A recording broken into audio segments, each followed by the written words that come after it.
G'day guys, it is Grundy with the first installment or episode of my bodybuilding stories, the journey that took me from the streets of Sydney, Australia to Los Angeles, California, where I'm now pursuing my dreams as an actor. But before then, I was a bodybuilder and I got to experience hanging out with a lot of the best and the most problematic, whatever you want to call them. Grundy got to pretty much hang out with them. So I'm going to talk about a lot of the personalities. I thought I'd start off with Australia's very own Lee Priest, who clearly was the best bodybuilder to come from Australia by far.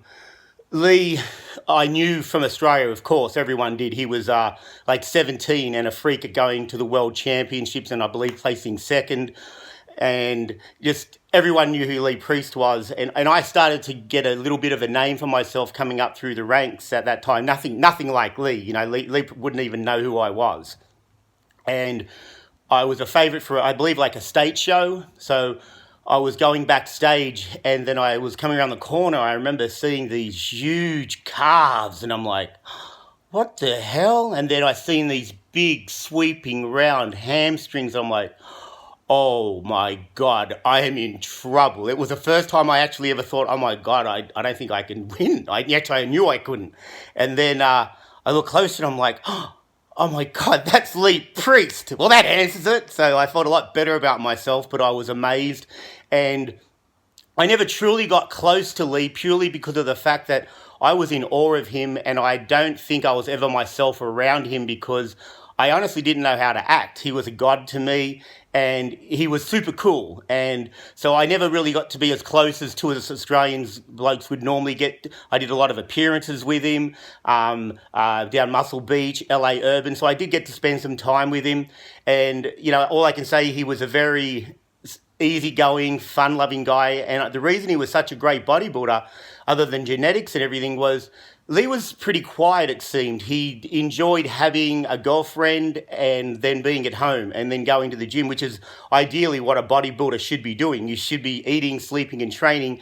And that was one of Lee's real strengths. He wasn't into partying. He wasn't into going out.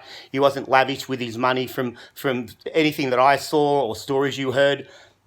But the first time I ever met him was at Joanne Lee's place, so I'll be doing a future piece on because she's so awesome.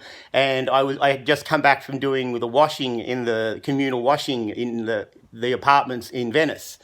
I think it was a condo, actually. You get in trouble with that here if you say the wrong thing. So it was a condo, and I'm coming up and I've got the washing and I hear I'm going to assume these is your girlfriends. And I turn around and I've got the shopping basket in my hand and there's Lee Priest and David Hughes, who's an English bodybuilder, a great guy. And Lee's standing there holding my girlfriend at the time's thong, just holding it up in the air. And like I said, I was so in awe of the guy. Normally I would make such fun of it, but I was like, oh thank you. Yes. And walked away. But Lee was just hilarious. And as I said, if I have a regret of anyone that I didn't just be myself with, because I think I would have got on with them even better, was Lee. But just so Lee knows, if I was ever around you and I seemed weird, it was just because I was in awe, but always impressed by you.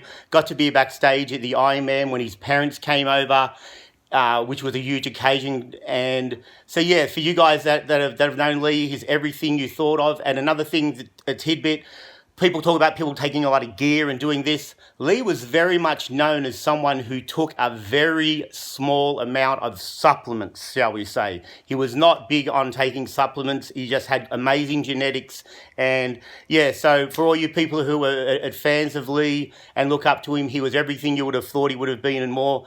And Lee, thank you for being such a great role model, speaking your mind, doing your thing, because that's how Australians are.